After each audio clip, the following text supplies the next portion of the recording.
सरस्वती नमस्तुभ्यं वरदे कामरूपिणी विद्यारंभं करिष्यामि सिद्धिर्भवतु मे सदा। गासंग जिनवानी माता की जय। सत्संख्या योग द्वार ग्रंथराज की जय। मुनि श्री प्रणम सागर जी महाराज की जय। ढाई दीप में विराजमान सभी आचार्य उपाध्याय सर्व साधु के चरणों में नमोस्तु नमोस्तु नमोस्तु। सभी आरिका माता जी के चरणों में वंदामी वंदामी वंदामी। सभी छुल्लक कहलक के चरणों में इच्छामी इच्छामी इच्छामी। सभी प्रतिमाधारी के चरणों में वंदना वंदना वंदना। ग्रुप में विराजमान पूज्य बाबूजी, हेमीचंद भाई साहब, रतनलाल भाई साहब, राव भाभी और भी जो बड़े लोग हों सबको सादर चरण स्पर्श। बात सबसे सादर जय जिनेन्द्र। आज पंडित जी साहब ने सबको सादर शुरू करने जा रहे हैं।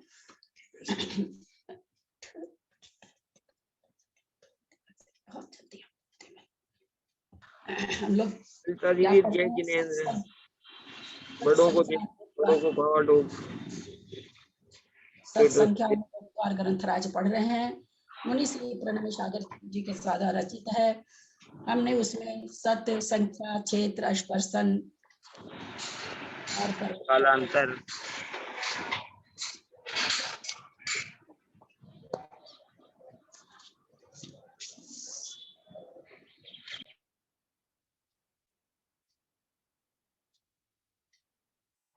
हमने उसमें 4 प्ररूपणा पढ़ ली है।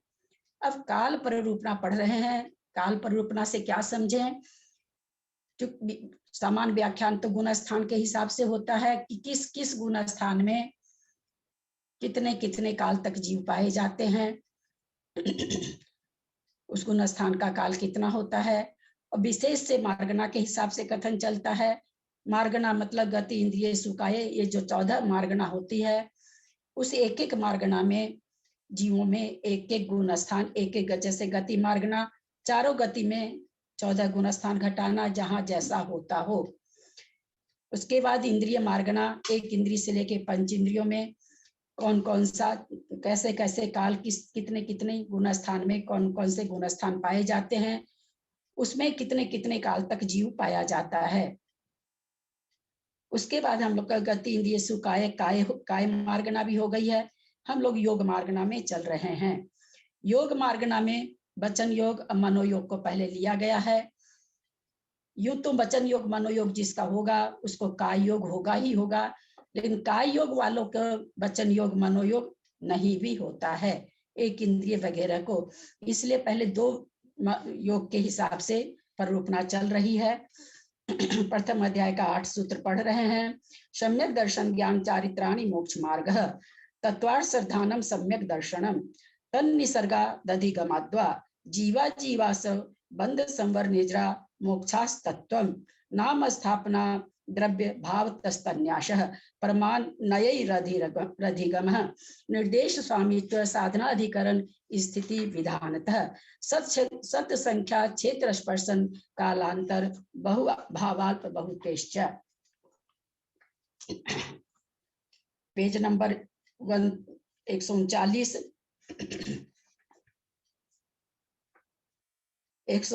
में 97/3 उत्कर्षेण अंतर्मुहूर्त। एक जीव की अपेक्षा उपर्युक्त गुण स्थानों में जीवों का मन और वचन योगों में उत्कृष्ट काल अंतर मुहूर्त है।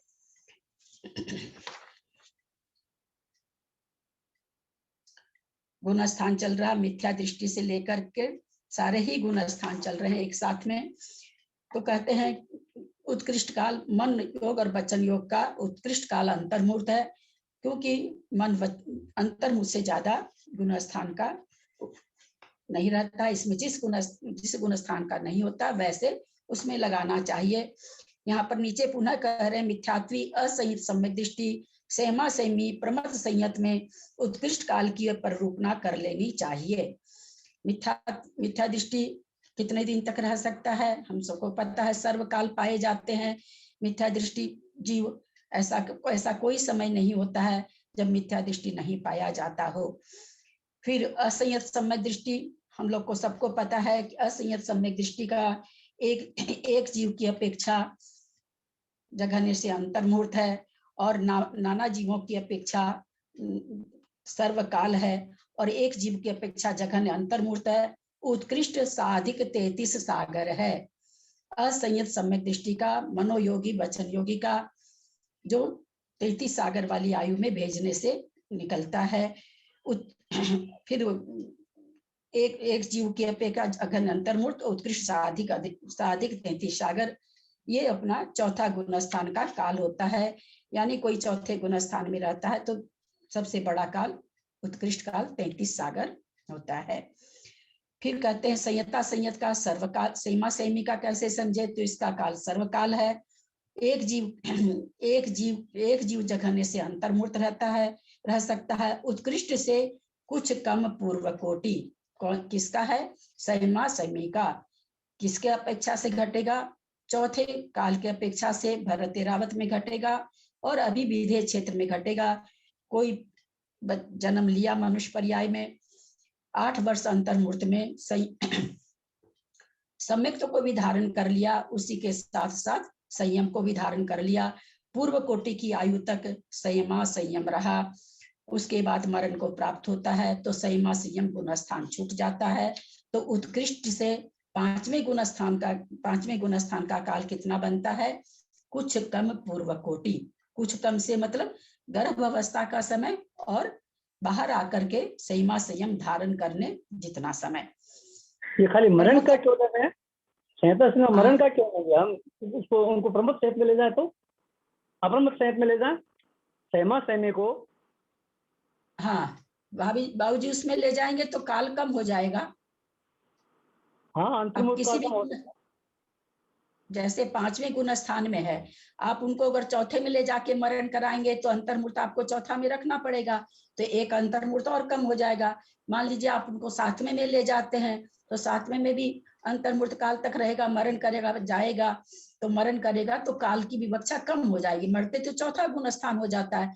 और पूर्व कोटि की आयु, पूरी पूर्व कोटि की आयु में उत्कृष्ट काल घटाना है तो गर्भ के बाद मतलब पैदा होना 8 वर्ष के बाद में, अंतर्मूर्त के बाद में उसको संयमा संयम प्राप्त कराना होता है और पूरे समय तक वो संयमा संयम रहा, पूरे पूर्व कोटि काल तक, न चौथा को प्राप्त हुआ न 7वें को प्राप्त हुआ और फिर मरण किया तो गुण स्थान बदल गया।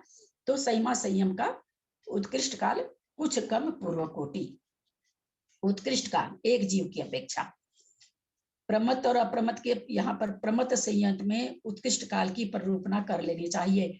प्रमत अप्रमत में क्या होता है, सांतर मार्गना तो है नहीं, इसलिए हमेशा इस नाना जीव की अपेक्षा इसमें हमेशा पाए जाएंगे।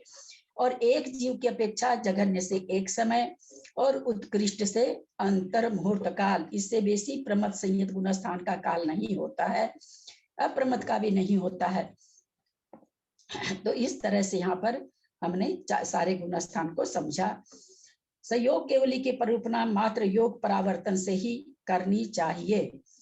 संयोग केवली की जो करें, चूंकि संयोग केवली का काल कितना है, अधिक से अधिक संयोग केवली का काल ऐसे तो पूर्व कोटि है, पूर्व कोटि की आयु से ज्यादा कोई मनुष्य जन्म, मनुष्य भाव में मनुष्य बना, अंतर्मूर्त 8 वर्ष अंतर्मूर्त के बाद में उसने संयम को धारण किया, 6ठे 7वें में झूला, श्रेणी चढ़ गया, केवल ज्ञान को प्राप्त हो गया, संयोग केवली बन गया। संयोग केवली गुण स्थान का भी उत्कृष्ट काल अधिक से अधिक एक पूर्व कोटि है। यानी कोई जीव अगर 13वें गुण स्थान में रह सकता है तो एक पूर्व कोटि काल तक रह सकता है, जघन्य से तो अंतर्मूर्त भी निकल जाएगा। तो यहाँ कह रहे हैं कि उनमें अगर योग पर ये कराना है, उस प्ररूपणा में अगर काल निकालना है तो वहां पर कह रहे हैं योग के परावर्तन से ही निकलेगा, वचन योग से काय योग, क्योंकि वहां पर देशना खिर रही है, दिव्य ध्वनि खिर रही है, विहार कर रहे हैं भगवान, तो वहां पर योग माना गया है। तो इस तरह से अब मनोयोग भी, द्रव्य मनोयोग होने से मनोयोग का भी जो जिस समय तीसरा ध्यान होता है 13वें गुण स्थान के लास्ट में, उस समय सारे योगों का अंत करते हैं, तो योग वहां पर मनोयोग भी माना गया है। तो कहते हैं वहां पर जो हम समय निकालेंगे तो योग की परावर्तन से निकालेंगे, क्योंकि वो न तो नीचे के गुण स्थान में आते हैं और ऊपर जाएंगे तो सीधे मोक्ष चले जाएंगे। तो इस तरह से संयोग केवली का गुण स्थान का कैसे निकलेगा? योग परावर्तन से निकलेगा। सासाधन सम्यक दृष्टि सामान्य युक्त काल, सासाधन सम्यक दृष्टि का सामान्य युक्त काल है। याद होगा सबको, सासाधन सम्यक दृष्टि का काल कितना है? नाना जीवों की अपेक्षा एक समय है। उत्कृष्ट से पल्योपम का असंख्यात में भाग प्रमाण है। यानी इसका क्या मतलब होता है? इतने समय तक, पल्ले का असंख्यातवां भाग काल कितना होता है? असंख्यात वर्ष। यानी सासाधन गुण स्थान में असंख्यात वर्ष तक लगातार कोई न कोई जीव पाया जाएगा। फिर नियम से सांतर मार्गना है, अतः अंतर पड़ेगा। नाना जीव की अपेक्षा हुआ, एक जीव की अपेक्षा जघन्य से एक समय, और उत्कृष्ट से 6 आवली, क्योंकि इससे ज्यादा कोई एक जीव नहीं रह सकता है। अब कहते हैं सम्यक मिथ्या दृष्टि नाना जीवापेक्षा जघन्य का समय उत्कर्षे न पल्योपम संख्या भागा। सम्यक मिथ्या दृष्टि का नाना जीवों की अपेक्षा जघन्य एक समय, जघन्य काल एक समय है, और उत्कृष्ट काल पल्योपम का असंख्यातवां भाग है। कैसे निकलेगा ये? जबकि हम सभी जान चुके हैं अभी तक कि सम्यक मिथ्या दृष्टि यानी तीसरे गुण स्थान का काल जघन्य से भी अंतर मुहूर्त है और उत्कृष्ट से भी अंतर मुहूर्त है। फिर यहाँ एक समय कैसे? मुनि महाराज बता रहे हैं, बहुत से जीव विवक्षित योग के काल में विवक्षित योग का मतलब उस समय जो भी योग चल रहा है, कौन सा योग चलाएंगे हम लोग यहाँ? चूंकि वचन योग और मनोयोग की बात चल रही है, काय योग की बात अभी नहीं है, तो कोई एक विवक्षित जीव है जिसको मनोयोग चल रहा है। अन्य संभव गुण स्थानों से मिश्र गुण स्थान को प्राप्त हुआ। कितना उसको एक कोई मनोयोग में चल रहा था अथवा किसी को वचन योग हो रहा था, और वो उसमें क्या था? मिश्र गुण स्थान में था। मिश्र गुण स्थान में वो प्राप्त हुआ किसी भी गुण स्थान से, जिससे कहते अन्य संभव गुण स्थानों से, यानी तीसरे गुण स्थान में जिस भी गुण स्थान से आया जा सकता है। आज सबको मालूम है तीसरे गुण स्थान में चौथे से भी जाते हैं, पांचवें से भी जाते हैं और छठे से भी जाते हैं। तो ये कह रहे हैं संभव गुण स्थानों से, हम दूसरे से तीसरे में नहीं आते हैं, इसीलिए इन्होंने लिख दिया अन्य संभव गुण स्थानों से। मिश्र गुण स्थान को प्राप्त हुए, एक समय मात्र विवक्षित योग के साथ दृष्ट हुए, पुनः मनोयोग चल रहा था। 5-6 गुण स्थान में मुनि महाराज थे, मनोयोग चल रहा था, और वो मनोयोग के साथ में तीसरे गुण स्थान को प्राप्त हुए। उस मनोयोग का काल एक समय बचा था। एक समय के लिए वो तीसरे उस योग में, है ना, गुण स्थान में तो अंतर्मूर्त रहेंगे, लेकिन उस मनोयोग में वो मुनि महाराज एक समय दिखे। तो वही यहाँ पर, या कोई चौथा गुण स्थानवर्ती श्रावक है, सब पर लग जाएगा। तो योग यहाँ पर क्या कर रहे हैं? योग को बदल रहे हैं, क्योंकि एक समय लाने के लिए हम लोग अभी तक देखे हैं कि एक समय लाने के लिए या तो गुण स्थान परिवर्तन कराते हैं, या अभिलेषा वगैरह का तो आया नहीं, आगे आएगा, या व्याघात से करा दिए हैं, है ना, या योग परिवर्तन करा दिए हैं। इस तरह से परिवर्तन करा के ही एक समय निकाला जाता है, क्योंकि जिन गुण स्थानों का समय अंतर्मूर्त है उसमें एक समय की विवक्षा इसी तरह से बैठाई जाती है। द्वितीय समय में अन्य संभव गुण स्थानों को प्राप्त हो गए, और फिर वे दूसरे समय में जिस गुण स्थान में जा सकते थे उस गुण स्थान को चले गए। इस प्रकार एक समय लब्ध हुआ। मरण के बिना, तीसरा गुण स्थान है, तीसरे गुण स्थान में मरण नहीं होता है, अतः यहाँ कह रहे हैं यहाँ हम मरण से एक समय नहीं निकाल सकते हैं। मरण के बिना अन्य तीन प्रकार याद है किसी को? गुण स्थान परिवर्तन, योग परिवर्तन, व्याघात परिवर्तन और मरण से, 4 तरह से एक समय का जो विवेचना निकाली जाती है 4 तरह से निकाली जा रही है। मरण करा के निकाली जाती है, गुण स्थान परिवर्तन करके निकाली जाती है, योग का परिवर्तन करके निकाली जाती है, अथवा व्याघात से निकाली जाती है। तो यहाँ पर कह रहे हैं कि इस गुण स्थान का परिवर्तन हम मरण से नहीं निकाल सकते कि गुण स्थान में आया और मरण हो गया, क्योंकि इस गुण स्थान में जीवों का मरण नहीं है। तो यहाँ कह रहे हैं मरण के बिना अन्य 3 प्रकार से, अन्य 3 प्रकार कौन सा? गुण स्थान परिवर्तन करके, योग परिवर्तन करके और व्याघात करके एक समय की परिरूपना करनी चाहिए। इस शांतर मार्गना का उत्कृष्ट काल पल्योपम का संख्यात्मा भाग है। इसका भी उत्कृष्ट काल कितना है? पल्योपम का संख्यात्मा भाग, दूसरे तीसरे गुण स्थान का पल्योपम का संख्यात्मा भाग ही काल है नाना जीवों की अपेक्षा। एक जीव की अपेक्षा अंतर्मुहूर्त है, लेकिन नाना जीवों की अपेक्षा पल्य का संख्यात्मा भाग है, जो कि असंख्यात वर्ष है। उसके बाद नियम से शांतर है, इसलिए अंतर पड़ेगा। अंतर पड़ेगा मतलब इस गुण स्थान को कोई भी जीव प्राप्त नहीं करेंगे। ऐसा भी समय होगा जब चारों गतियों में कोई जीव इस गुण स्थान में न पाया जाए। शांतर मार्गना का मतलब ये होता है, जो स्पष्ट ही है। यह उत्कृष्ट काल भी मरण के बिना तीनों प्रकार से बनाना चाहिए। 97/6 एक जीवन प्रति जगन्य का एक समय उत्कर्षेण अंतर्मुहूर्त। इसी मिश्र गुण स्थान का कहते हैं। मिश्र गुण स्थान वर्तियों का मनोयोग वचन योग के साथ एक जीव की अपेक्षा जघन्य काल एक समय है, तथा उत्कृष्ट काल अंतर्मुहूर्त काल है। यहाँ एक समय विवक्षित योग की अपेक्षा जानना, यहाँ क्या कह रहे हैं? यहाँ जो एक समय हमको घटाना है, ये योग की अपेक्षा ही घटेगा। वचन योग में थे, कोई भी जीव वचन योगी में था, एक समय बचा था वचन योग का, और वो उसी समय दूसरे गुण स्थान को प्राप्त हो गया। तो इस तरह से यहाँ पर एक समय बचा था, किसी दूसरे गुण स्थान में था, वचन योग एक समय बचा था, तीसरे गुण स्थान में आया, एक समय में योग बदल गया। तो इस तरह से इस गुण स्थान का एक समय निकलता है योग परिवर्तन से। यहाँ एक समय काल विवक्षित योग की अपेक्षा जानना, गुण स्थान की अपेक्षा नहीं, क्योंकि गुण स्थान का काल तो जघन्य भी अंतर्मुहूर्त होता है। क्योंकि यहाँ कह रहे हैं कि जघन्य भी अंतर्मुहूर्त है, तो कैसे गुण स्थान परिवर्तन करके जघन्य काल एक समय नहीं आएगा।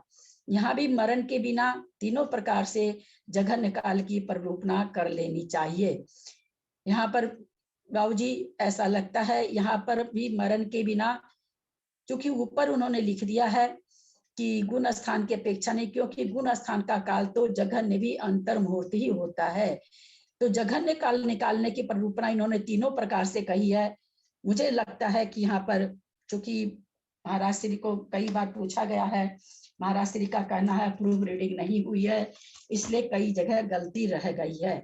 यहाँ स्वयं ही कह रहे हैं कि गुण स्थान से होगा नहीं, मरण से होगा नहीं, तो मेरी समझ में यहाँ पर तीनों प्रकार नहीं होकर के 2 प्रकार से जघन्य काल की परिरूपणा करनी चाहिए एक जीव की अपेक्षा।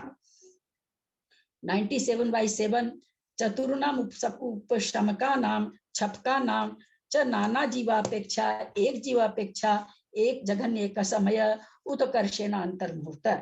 चारों उपशमक का और चारों छपकों का नाना जीव और एक जीव की अपेक्षा जघन्य काल एक समय, उत्कृष्ट काल अंतर्मुहूर्त है। उपशमकों में व्याघात के बिना 3 प्रकार से, छपकों में व्याघात तथा मरण के बिना 2 प्रकार से एक समय की परिरूपणा करनी चाहिए। यहाँ जो कहा गया उपशमकों में व्याघात के बिना, उपशम श्रेणी जिस जीव ने मान ली है वो 11वां गुण स्थान प्राप्त करता ही है। ऐसा नहीं होता है कि बीच में व्याघात आए और वो दूसरे गुण स्थान को प्राप्त हो जाए और उस गुण स्थान का समय कम निकले। जो भी प्राणी, जैसे अपने लोग, वो कौन, मुझे नाम नहीं याद रहता, जो था कि राजा थे, बच्चे को राज्य दे के आ गए थे, और फिर तो वो उस समय 6ठे 7वें में थे, श्रेणी नहीं चढ़े थे। श्रेणी चढ़ने के बाद में छपक, और इसमें तो छपक श्रेणी में तो खैर ये चीजें है ही नहीं, न मरण है और न व्याघात है, दोनों चीज वहां तो नहीं। उपशमक वाला नीचे उतरता है, परंतु व्याघात से नीचे वो नहीं, व्याघात से वो कभी भी बीच में से श्रेणी मांडने वाला जीव अगर मरण को प्राप्त नहीं हो उपशमक में, तो नियम से 11वें गुण स्थान को प्राप्त करता है। तो इसलिए कह दिया कि उपशमकों में व्याघात के बिना, व्याघात से नहीं होगा, बाकी और चीजों से उनका ये समय एक समय बैठेगा, और छपकों में व्याघात भी नहीं होगा। मरण के बिना 2 प्रकार से एक समय की परिरूपणा करनी चाहिए। 97/8 काय योगेशु, अब काय योगी की बात आ रही है। वचन योगी, मन योगी को मुनि महाराज ने समझा दिया है। काय योगी 1 इंद्रिय से लेकर के पंचेंद्रिय संगीत तक उनकी विवेचना चल रही है।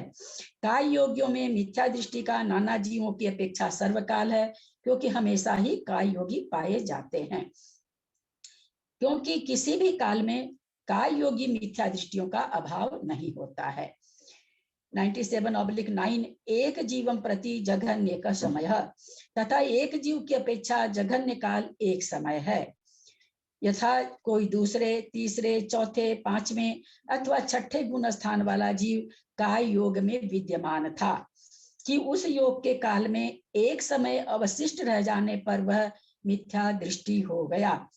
एक समय बाकी था, मिथ्यात्व को प्राप्त हुआ, और उस वो काय योग के साथ में एक समय दिखा मिथ्यात्व गुण स्थान में। तो इस तरह कहते मिथ्यात्व गुण स्थान का एक समय आ गया, क्योंकि हम सभी जानते मिथ्यात्व गुण स्थान का एक समय काल है ही नहीं, कम से कम अंतर्मूर्त तो है ही है। ऐसा कभी नहीं होता कि कोई मिथ्यात्व को प्राप्त कर ले और अंतर्मूर्त के पहले फिर वो विशुद्धि को कर ले, ऐसा नहीं होता है। अंतर्मूर्त तो रहेगा, चाहे मरण करे तो भी अंतर्मूर्त काल के बाद ही मरण होता है। तो एक समय कैसे निकालें, तीनों ने कैसे निकाला, योग परिवर्तन से। काय योग में मुनि महाराज थे, मुनि महाराज को अपन नहीं लेते हैं मिथ्यात्व भेजना, इसलिए चौथे गुण स्थानवर्ती कोई जीव है, काय योग से कुछ भी कर रहा था, पूजन पाठ जो भी कर रहा था, और उसमें भी एक ही समय बचा था, उसके परिणाम में कलुषता आ गई, मिथ्यात्व को प्राप्त हो गया। मिथ्यात्व में उस काय योग के साथ एक समय दिखा, उसका योग बदल गया, वचन योग में आ गया, अथवा वचन योग में ही आएगा, क्योंकि योग छलांग लगा के नहीं आता कि काय योग से मनोयोग हो जाए, ऐसा नहीं आता, क्रम पूर्वक ही योग होता है। तो कहते इस योग के काल में एक समय अवशिष्ट रह जाने पर मिथ्या दृष्टि हो गया। इस समय एक समय इस प्रकार दिखा कि दूसरे समय में अन्य योग में चला गया। यह योग परिवर्तन की अपेक्षा जानना। एक समय कैसे निकला है, कह रहे योग को हमने चेंज कर दिया। इसी प्रकार पूर्वत गुण स्थान प्रवृत्ति से भी एक समय जानना। मरण अथवा व्याघात से एक समय की परिरूपणा का अभाव है। मरण अथवा व्याघात से, चूंकि यहाँ कोई ध्यान में तो बैठे नहीं है कि व्याघात लग जाएगा। मिथ्यात्व गुण स्थान मरण के लिए कह रहे हैं कि मरण के लिए एक समय इसलिए नहीं घटेगा, कोई भी जीव मिथ्यात्व गुण स्थान को प्राप्त करके कम से कम अंतर्मूर्त तो रहता ही रहता है, फिर मरण होता है, इसलिए यहाँ पर मरण से भी नहीं घटेगा। क्योंकि इन दोनों अवस्थाओं में काय योग से छूटकर अन्य योग न आकर काय योग ही होता है। क्योंकि कह रहे हैं कि दोनों इसमें छूट करके, वहां क्या था, जो पहले व्याघात कराया गया है वहां पर वचन योग और मनोयोग था, वहां उससे व्याघात करा के काय योग में लाया जा रहा था। लेकिन यहाँ कह रहे हैं कि काय योग से व्याघात होकर के काय योग में ही जीव आता है, इसलिए यहाँ पर इससे व्याघात होने से, मान लीजिए किसी कोई मार दिया, किसी को व्याघात हो गया, काय योग में था, कर रहा था, कुछ मर गया, मार दिया, तो मर करके भी तो कारमान काय योग में आ जाएगा। इसलिए कहते हैं कि काय योग से काय योग में ही आता है। इसलिए यहाँ पर मिथ्यात्व गुण स्थान में काय योग से एक समय, काय योगी के एक समय कैसे घटेगा, केवल योग परिवर्तन से और गुण स्थान परिवर्तन से ही घटेगा। उत्कर्षेनानंत कालो संख्या पुद्गल परिवर्तः। इन्हीं एक जीव की अपेक्षा उत्कृष्ट काल अनंत काल है, जो कि असंख्यात पुद्गल परावर्तन प्रमाण है। किस जीव का, बोला इन्हीं जीव का, मिथ्या दृष्टि, इन्हीं जीव का मतलब मिथ्या दृष्टि जीव का। लेकिन फिर भी कैसे जीव का है, क्योंकि इन्होंने क्या लिखा, जो कि असंख्यात पुद्गल परावर्तन प्रमाण है, ये जब तक सम्यक को नहीं प्राप्त करता है कोई जीव, तब तक ये काल नहीं बनता है। यानी उसने सम्यक को प्राप्त किया है, उस जीव की चर्चा है, उसी का असंख्यात पुद्गल परावर्तन काल उत्कृष्ट से प्राप्त होता है। अन्य जो मिथ्या दृष्टि हैं वो तो अनादि काल से हैं, अनंत काल तक रहेंगे। अभव्यों की बात नहीं है, भव्यों की बात है, जो कि एक इंद्रियों में निरंतर काय योग के साथ बने रहने पर प्राप्त होता है। एक इंद्री में रहने से अनंत काल के लिए कह रहे हैं कि अनंत काल तक किसका, अनंत काल किसका है? जो एक इंद्रिय में निरंतर बने रहते हैं काफी समय तक। एक बार जो दो स्वर्ग के देव एक इंद्री में चले जाते हैं तो उनका समय कितना है? असंख्यात पुद्गल परावर्तन काल तक वो निगोद में रह सकते हैं। रहते हैं इसको न ले लेंगे, दोनों में बहुत अंतर है। रहते हैं और रह सकते हैं, रहते में तो नियम बन गया, ऐसा नहीं है। पर वे कितने समय तक, देखिए स्वधर्म सांसद का सुख को भोग कर, कितनी बड़ी बात है। और वो असंख्यात पुद्गल परावर्तन, हम लोग परावर्तन समझे हैं कितना कठिन होता है। एक पुद्गल परावर्तन नहीं, असंख्यात पुद्गल परावर्तन का जितना काल है उतने काल तक वो एक इंद्रिय निगोद पर्याय में रह सकते हैं, त्रस पर्याय को भी प्राप्त नहीं होते हैं। शेषानाम मनोयोगीवत, शेष का काल मनोयोगियों के समान है, अर्थात द्वितीय गुण स्थान से संयोग केवली तक का काल मनोयोगी के समान है। विशेष इतना है, काय योगी सम्यक दृष्टि असंयत सम्यक दृष्टियों के मरण और व्याघात से एक समय का काल नहीं आता, क्योंकि इस गुण स्थान में सम्यक मिथ्या दृष्टि तो मरण ही नहीं करता है। असम्यक सम्यक दृष्टि गुण स्थान को प्राप्त होने वाला जीव कभी भी कि प्राप्त हुआ एक समय में मरण हो जाए, ऐसा सिद्धांत नहीं है। अंतर्मूर्त उसमें जाने के बाद ही मरण को प्राप्त होता है। व्याघात से तो स्पष्ट ही है, क्योंकि काय योग में व्याघात से काय योग ही प्राप्त होता है। काय योग का व्याघात करो तो काय योग ही बनता है, मर के कारमान काय योग ही होता है। अगर व्याघात से किसी का मरण भी हो जाए तो काय योग ही बनता है, और अपने से मरण हो तो भी अंतर्मूर्ति बनेगा, इससे कम नहीं बनेगा। तीसरे गुण स्थान में मरण है नहीं, चौथे गुण स्थान की बात है।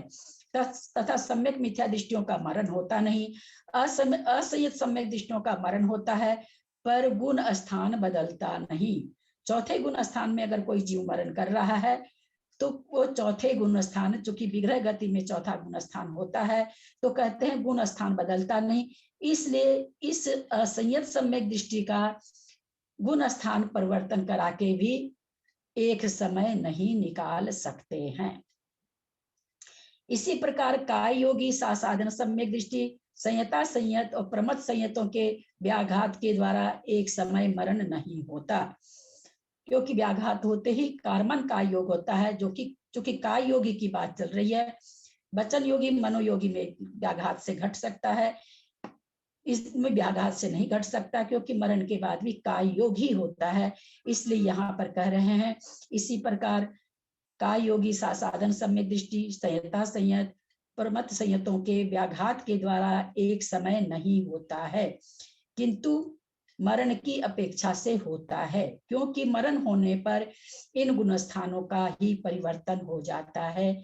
समझ में आ रही होगी बात। ऊपर उन्होंने कहा सम्यक मिथ्या दृष्टि और असंयत सम्यक दृष्टि का मरण की अपेक्षा एक समय नहीं है। ऐसा क्यों कहा? क्योंकि सम्यक मिथ्या दृष्टि का तो मरण नहीं है, और असंयत सम्यक दृष्टि का गुण स्थान असंयत बना रहता है, इसलिए इन्होंने कहा कि यहाँ पर मरण की अपेक्षा नहीं है, मरण की अपेक्षा एक समय नहीं है। परंतु सासाधन गुण स्थान संयता संयत प्रमथ संयत का व्याघात के द्वारा एक समय नहीं, किंतु मरण की अपेक्षा है। मरण होते ही इनका गुण स्थान बदल जाता है, इसलिए इसमें मरण की अपेक्षा होता है। प्रश्न ये उठेगा कि सासाधन सम्यक दृष्टि क्यों ले लिया? सासाधन सम्यक दृष्टि अगर एक इंद्री में जा रहा है तो इनका भी गुण स्थान परिवर्तन हो जाता है। ऐसे सासाधन गुण स्थान के साथ जन्म है, उत्पाद होता है सासाधन गुण स्थान वर्ती का। हाँ नीचे दिया है, सासाधन सम्यक दृष्टि का नियम से गुण स्थान परिवर्तन नहीं होता, तथापि एक समय लाने के लिए, बोल दिया ना कि सासाधन, उसमें ऊपर क्या कह रहा है, ध्यान देंगे सब कोई। ऊपर उन्होंने 3 गुण स्थान लिया, दूसरा, पांचवा, छठा। पांचवें और छठे में कोई भी व्रती मर रहा है तो मरण के बाद में उसका पांचवा छठा गुण स्थान नियम से नहीं रहता है, चौथे में आ जाता है। तो गुण स्थान परिवर्तन से एक समय, मरण की अपेक्षा एक समय आ गया, क्योंकि गुण स्थान बदल गया। इन गुण स्थानों का, संहिता संयत का, प्रमथ संयत का एक समय कैसे आ गया, मरण किया और मरण आया था और मरण किया, मरण करने से क्योंकि गुण स्थान बदल गया, तो गुण स्थान परिवर्तन से यहाँ पर कह रहे हैं उनका एक समय बनता है। परंतु कह रहे हैं सासाधन में, तो जो हम पहले बता रहे थे नीचे लिखा हुआ, मैंने ध्यान नहीं दिया, सासाधन सम्यक दृष्टि का भी मरण होता है और अपर्याप्त अवस्था में सासाधन गुण पाया जाता है। संहिता संयत, प्रमथ संयत नहीं पाया जाता, परंतु सासाधन मरने के बाद पाया जाता है। फिर यहाँ ऐसे कैसे घटाए, इसका उत्तर नीचे दे रहे हैं।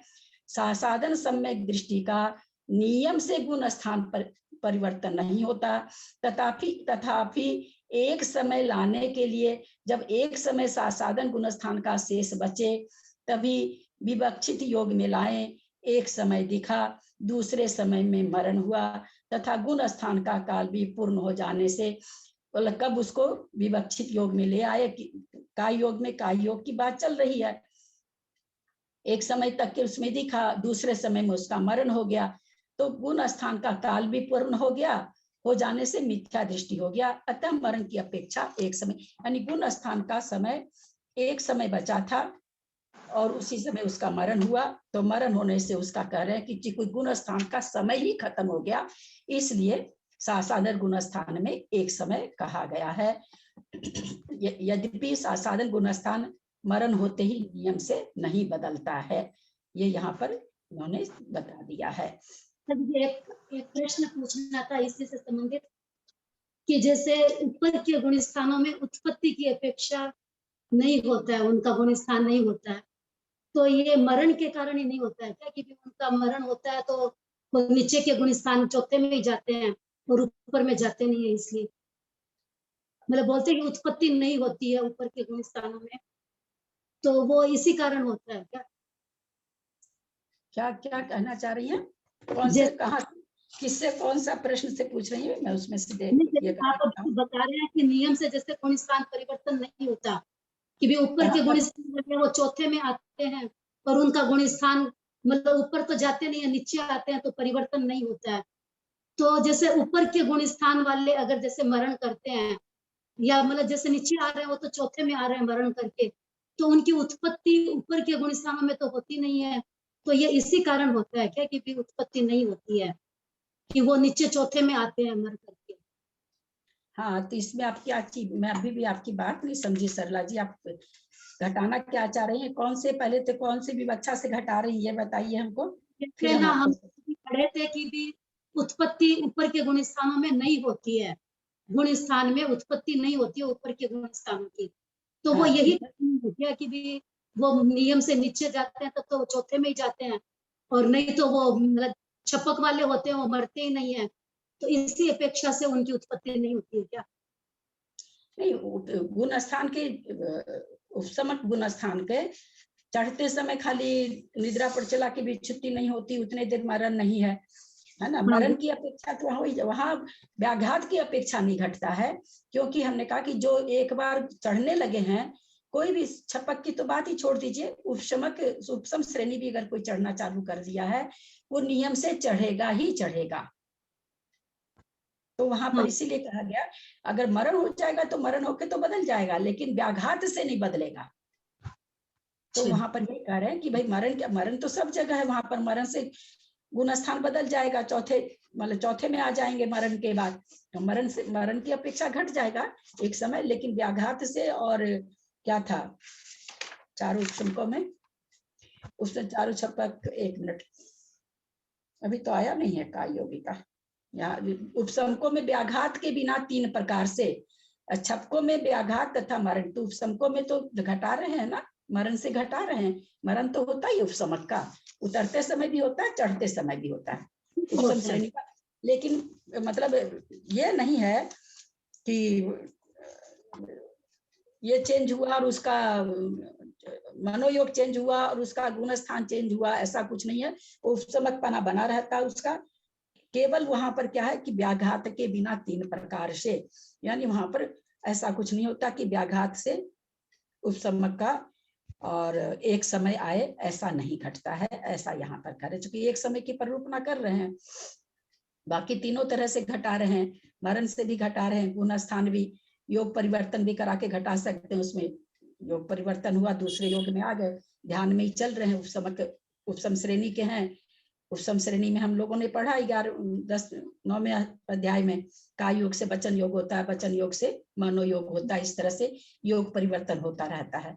तो योग परिवर्तन होता है तो योग परिवर्तन से भी एक समय निकल जाएगा और गुण स्थान से भी निकल जाएगा। गुण स्थान चेंज हो रहा, और मरण तो होता ही है सभी गुण स्थान में, इसलिए मरण से भी एक समय निकल जाएगा, ऐसा कह रहे हैं। प्रणाम दीदी। व्याघात यानी योग परिवर्तन। हाँ, क्या बोल रहे हैं?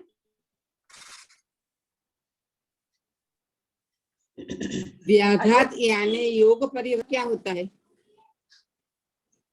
योग परिवर्तन तो हुआ ना, वचन योग से मनोयोग हो जाना, मनोयोग से काय।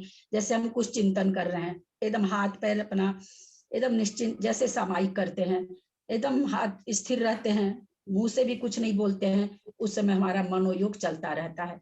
मान लीजिए हम सामायिक में बैठे बैठे मन क्या करने लगे, 24 भगवान की स्तुति मुंह से बोलने लगे, तो हमारा वचन योग चलने लगा। अब उसी समय हम लोग वचन योग का मनोयोग से हटके पाँव में दर्द हो रहा है, पाँव चला रहे हैं, हाथ चला रहे हैं, माला फेर रहे हैं, माला फेर रहे हैं हाथ से, तो काय योग हो रहा है। ये कहलाता है योग परिवर्तन। तो इस तरह से कहते हैं लक्षित गुण। व्याघात किसे कहते हैं? व्याघात व्याघात होता है कोई आके, जैसे किसी भी तरह से व्याघात 2 तरह से होता है। एक तो है कि आप ध्यान लगा के बैठे हुए, आपको आकर के कोई ऐसी खबर बोल दे, आपका मनोयोग चल रहा था, मनोयोग से आप वचन योग में आ गए, अरे कब हुआ, कैसे हुआ, है ना, आप उसको सुन के बोले। एक तो ये व्याघात है। एक व्याघात है कि आके किसी ने आप मार दिया, आपकी हिंसा कर दी। 2 तरह से व्याघात आता है। अच्छा, ठीक है। मतलब घात कर देना। तो योग का भी व्याघात होता है और शरीर का भी व्याघात होता है। तो व्याघात दोनों तरह से आएगा। अयोगा नाम सामान्यवत, अयोग केवलियों का काल ओग के समान है। हमको सबको पता है 5 हर्ष स्वर, वो भी गंधर्व परमेष्ठी उच्चारण करें उतने द्रुत गति से, उतना समय है अयोग केवली का। तो इतना ही काल है सभी अयोगी केवली के लिए, किसी के लिए भी ज्यादा कम नहीं है। वेदा अनुवादेन स्त्री वेदेषु मिथ्या दृष्टि नाना जीवापेक्षा सर्वकाल। वेद मार्गना के अनुवाद से स्त्री हम लोगों ने कितनी मार्गना पढ़ ली? गति इंद्रियेषु काये, है ना, गति मार्गना में जाना काल, इंद्रिया मार्गना में जाना और योग मार्गना में जाना। योग मार्गना में मनोयोग वचन योग को अलग से जाना, काय योग को अलग से जाना। ऐसा क्यों किया गया? क्योंकि अनंत जीव किसी योगी के हैं? काय योगी वाले जीव ही अनंतानंत हैं। अनंत भी नहीं है, अनंतानंत हैं। बाकी तीनों योग वाले जीव तो असंख्यात ही हैं, अनंत है ही नहीं। अनंतानंत एक काय योग वाले हैं, तो उन्होंने काय योग का अलग से बताया। मनोयोग वचन योग असंख्यात हैं, उनका अलग से हमें उपदेश दिया। अब उसके बाद आता है वेद मार्गना। वेदानुवाद, वेद मार्गना के अनुवाद से स्त्री वेदी वाले मिथ्या दृष्टियों का नाना जीवों की अपेक्षा सर्वकाल है, यानी स्त्री वेद हमेशा पाया जाएगा, यह स्पष्ट ही है। एक जीवम प्रति जघन्य न अंतर्मूर्त, एक जीव की अपेक्षा जघन्य काल अंतर्मूर्त है। यानी कोई जीव अगर स्त्री वेदी बना तो कम से कम कितना काल रहेगा? अंतर्मूर्त काल तक रहेगा। कैसे? कोई एक स्त्री वेदी चतुर्थ, तृतीय, चतुर्थ, पंचम अथवा छठ, हमेशा ध्यान देंगे जो हमारे इसमें कर्णन योग वगैरह में वेद की बात आती है, भाव वेद की ही आती है। जब हम जिस समय छठे सातवें गुण स्थान को स्त्री वेदी प्राप्त नहीं करता, तो वो वहां पर द्रव्य स्त्री वेद का बात आएगा। भाव वेदी तो तीर्थंकर प्रकृति का भी बंद कर, भाव से स्त्री वेदी तीर्थंकर प्रकृति का भी बंद कर सकता है, आहारक द्वीप का भी बंद कर सकता है, मोक्ष तो जा ही सकता है। द्रव्य से वहां पर पुरुष वेद होना चाहिए, यहाँ पर भाव से स्त्री वेद है। किसी को ये नहीं समझ में आ रहा होगा द्रव्य वेद और भाव वेद क्या। शरीर की आकृति को द्रव्य वेद कहते हैं, जैसे हम लोग शरीर से द्रव्य, हमारा कौन सा वेद है? स्त्री वेद। अपने ग्रुप में बहुत सारे बाबूजी भैया जी लोग बैठे हैं, वो शरीर से पुरुष वेदी हैं, उनकी आकृति कैसी है? पुरुष वेदी की, तो वो द्रव्य से पुरुष वेदी हैं। भाव से वेद का मतलब होता है परिणामों से होना। कोई पुरुष होते हुए भी इतना कोमल स्वभाव का होता है, उसका परिणाम इतना ज्यादा कोमल होता है, स्त्रियों के जैसे हर बात पे आंसू निकाल देना, हर बात में कमजोरी आ जाना, तो ये भाव से स्त्री वेदी का एक पहचान के लिए है, बाकी तो केवली गम्य है।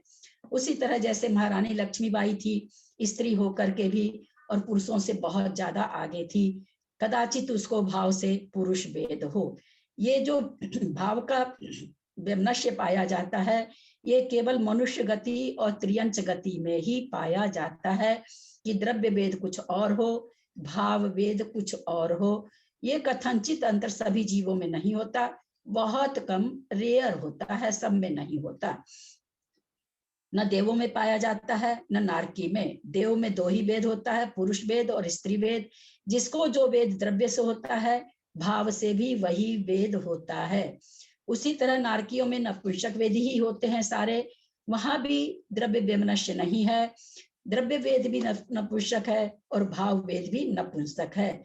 तो शरीर की आकृति को इस द्रव्य वेद कहते हैं, आत्मा के परिणामों को, भाव को, जो हमारे भाव रहते हैं उनको भाव वेद कहते हैं। उत्कर्षेण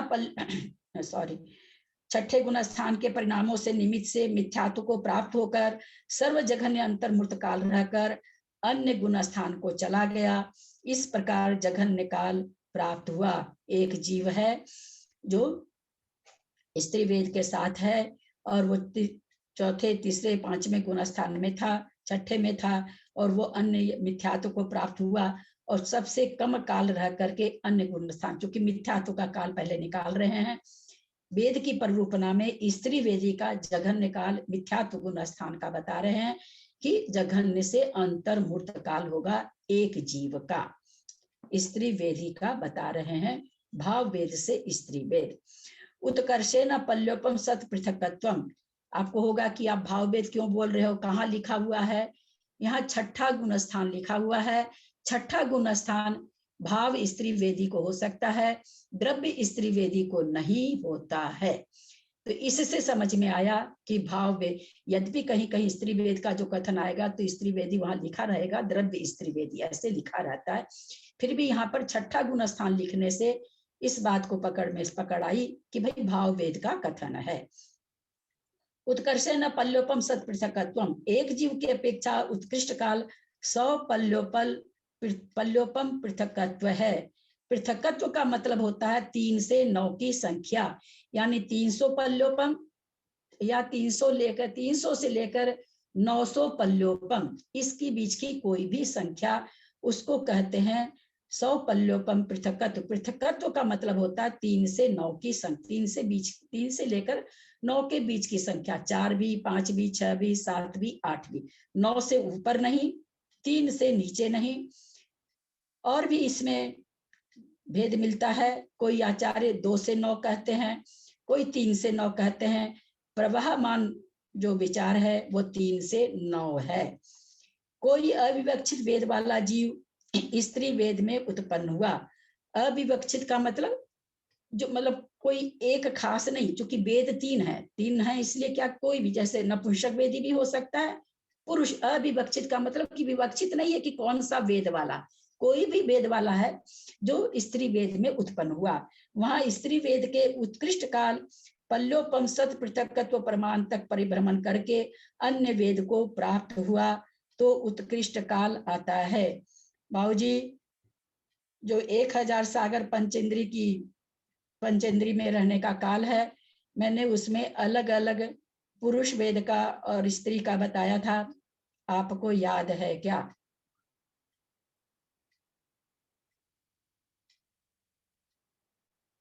किसको याद है? क्या शायद पूछे, कल क्या परसों पूछे? 1000 सागर पंच इंद्रियों का काल है। उसमें मैंने बताया था कि पुरुष वेदी कितने काल तक रह सकता है, स्त्री वेद में कोई निरंतर है तो कितने काल तक रह सकता है। हाँ हाँ, वो 96 के हिसाब से जो बताए थे उसमें, 96 के हिसाब से 1000 सागर में तो 96 तो वो तो मनुष्य और त्रियंच में चला जाता है, उसके लिए कोई बात यहाँ पर नहीं है। 1000 सागर जो पंच इंद्रियों का काल है वो कहाँ बीतेगा, सबसे ज्यादा कहाँ बीतेगा? मतलब पुरुष में सबसे कम है, पुरुष और स्त्री वेद में दोनों बराबर है। सबसे ज्यादा बाबूजी पुरुष वेद में। किसको याद है बोलिए? नपुंसक वेद में तो 8 था, तो स्त्री वेद में भी 8 है। बाबूजी भव की बात, 7 आ जाता है। बाबूजी वो तो मनुष्य भव की बात है, पंचेंद्रिय तो चारों गति के जीव होते हैं ना, हम पंचेंद्रिय बात कर रहे हैं। शायद लगता है मेरा प्रश्न आप नहीं समझ पा रहे हैं। चलिए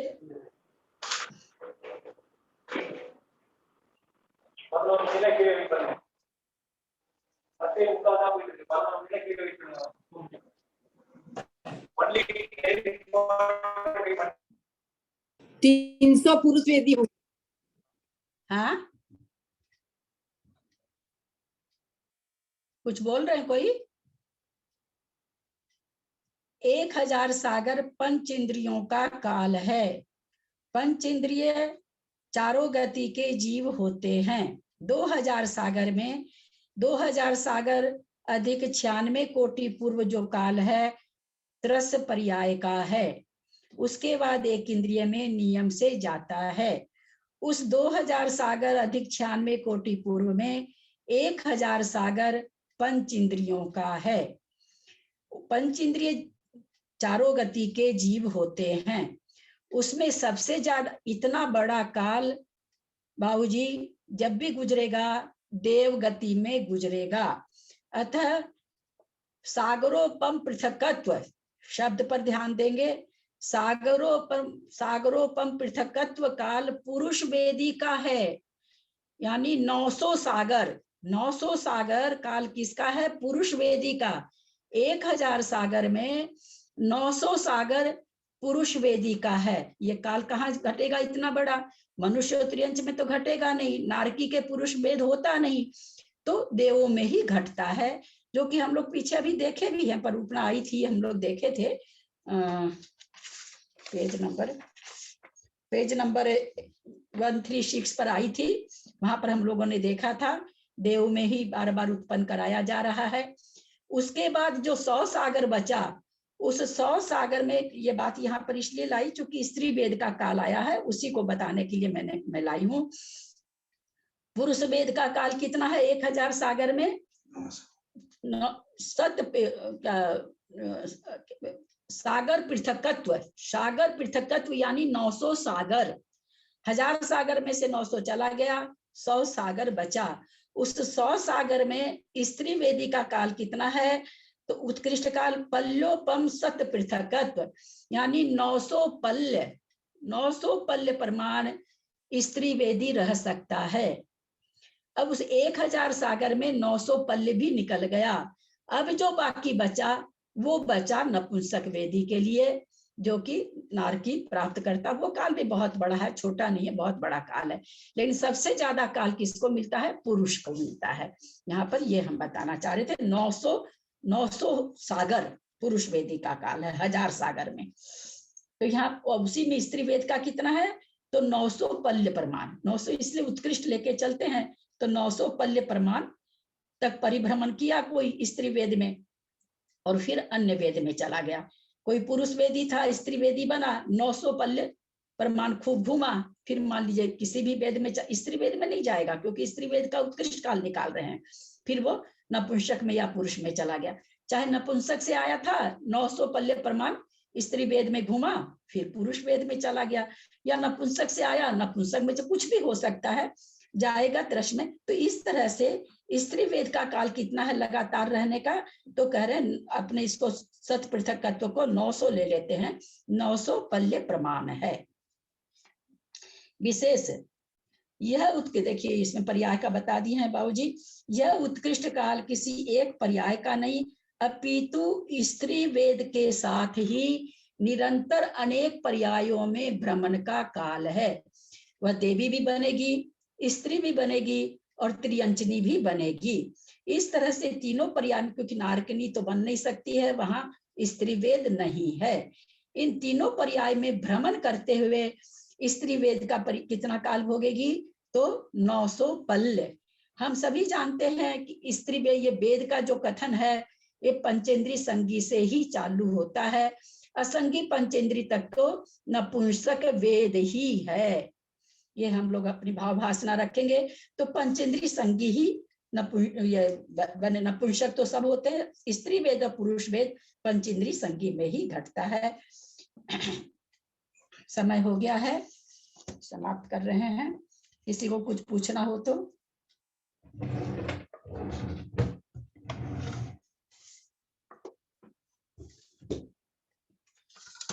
करें। जिनवानी स्तुति करते हैं, किसी को कुछ पूछना नहीं है, स्तुति करते हैं। यदक्ष मात्रा पदवाक्यहीनं मया प्रमाद्याति किंचनोक्तम तन्मे क्षमित्वा विदधातु देवी सरस्वती केवल बोधलब्धिं बोधि समाधि परिणाम सुधि स्वात्मोपलब्धि शिव सौख्य सिद्धि चिंतामणिं चिंतित वस्तु दाने त्वं वन्द्यमानस्य ममास्तु देवी।